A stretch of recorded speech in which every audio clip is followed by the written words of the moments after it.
Խիղճը որպես Աստծո գոյության ապացույց։ Մարդկային սիրտը տարօրինակ մի բան ունի։ Նույնիսկ առանց օրենք կարդալու, առանց որևէ կրոն ուսումնասիրելու, այն զգում է, երբ մարդը սխալ է գործում։ Այդ զգացողությունը մենք կոչում ենք խիղճ։ Բայց ինչ է խիղճը, որտեղից է այն գալիս և ինչու բոլոր մարդիկ ունեն այն, անկախ ազգությունից, տարիքից և հավատքից։ Այս տեսանյութում խոսելու ենք այն մասին, թե ինչպես է խիղճը վկայում Աստծո գոյության մասին։ Իսկ մինչ այդ բաժանորդագրվեք ապոլոգիա կենտրոն ալիքին, որպեսզի բաց չթողնեք մեր հետագա տեսանյութերը։ Երբ մի փոքրիկ երեխա շոկոլադ է գողանում, նա փախչում և թաքնվում է։ Նա դեռ չի կարդացել պատվիրանները,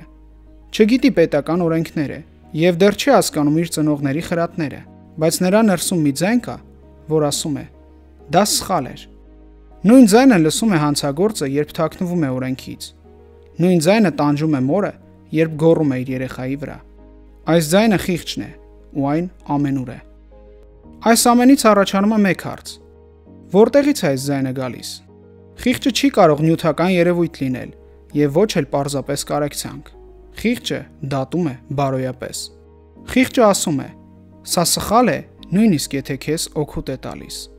Սա ճիշտ է, նույնիսկ եթե տուժելու ես։ Որոշ մատերիալիստ գիտնականներ պնդում են, որ խիղճը պարզապես էվոլյուցիայի ընթացքում ձևավորված բնական գործընթացի արդյունք է։ Սակայն խիղճը չի կարող առաջանալ էվոլյուցիոն ընտրության պատահականությունից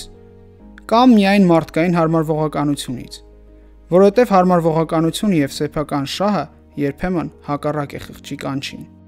Էվոլյուցիան չի կարող բացատրել խղճի գոյությունը։ Մարդկությունը միշտ էլ ճանաչել է խղճի ձայնը։ Այն մեզ հրամայում է անելու այն, ինչ ճիշտ է, նույնիսկ եթե դա մեզնից զոհեր է պահանջում։ Բայց այդ ձայնը գալիս է ոչ բնությունից, ոչ էլ հասարակությունից։ Այն չի կարող լինել միայն օգտակարություն կամ հարմարավետություն։ Խղճի ձայնը խոսում է այնպես, ինչպես խոսում է մի իշխանություն, հրամանով, այլ ոչ թե առաջարկով։ Եթե խիղճը պարզապես էվոլյուցիայի արդյունք է, ապա ինչու է այն հաճախ հակասում մեր ինքնապաշտպանական բնազդին։ Եթե հասարակությունն է ստեղծել բարոյականությունը, ապա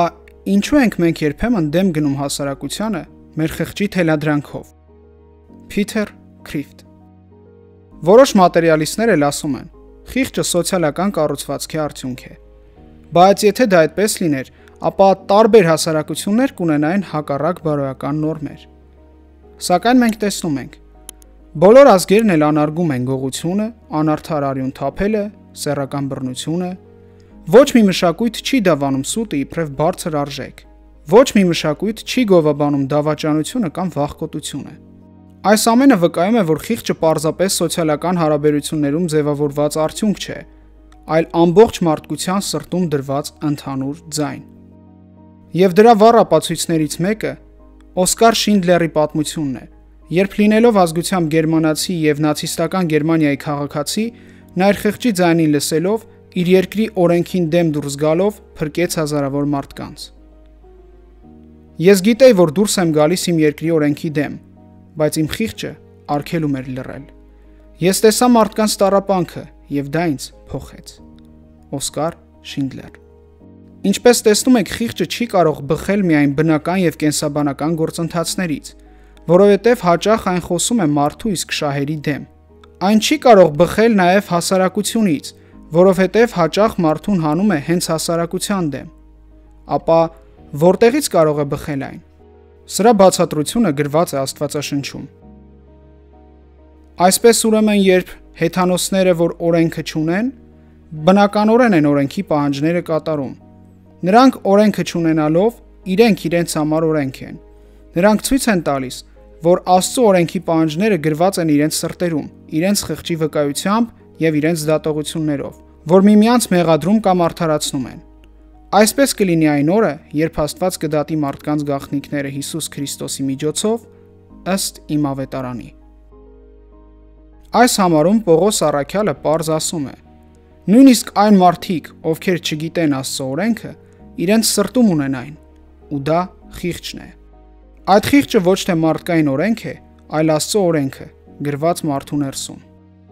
Բարոյական օրենքը չի կարող բացատրվել բնությունից։ Եթե մենք բոլորս կրում ենք միևնույն բարոյական սպասումները, ուրեմն կա մի անհատ, ով դրել է այդ օրենքը մեր ներսում։ Խիղճը նման է ներքին սենսորի։ Այն չի ստիպում, այն զգուշացնում է, եւ այդ զգուշացումը աստվածային ծագում ունի։ Խղճի զգացումը մեզ հայտնում է, որ մենք ստեղծված ենք բարության համար, եւ երբ հեռանում ենք այդ ուղուց, մեր հոգին արձագանքում է ցավով։ Խիղճը չի բխում բնական պրոցեսներից։ Խիղճը չի բխում դաստիարակությունից։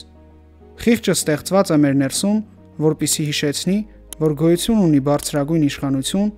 ով տարբերում է բարին չարից։ Եվ այդ խիղճը վկայում է, որ Աստված կա, ու նա խոսում է մեր ներսում։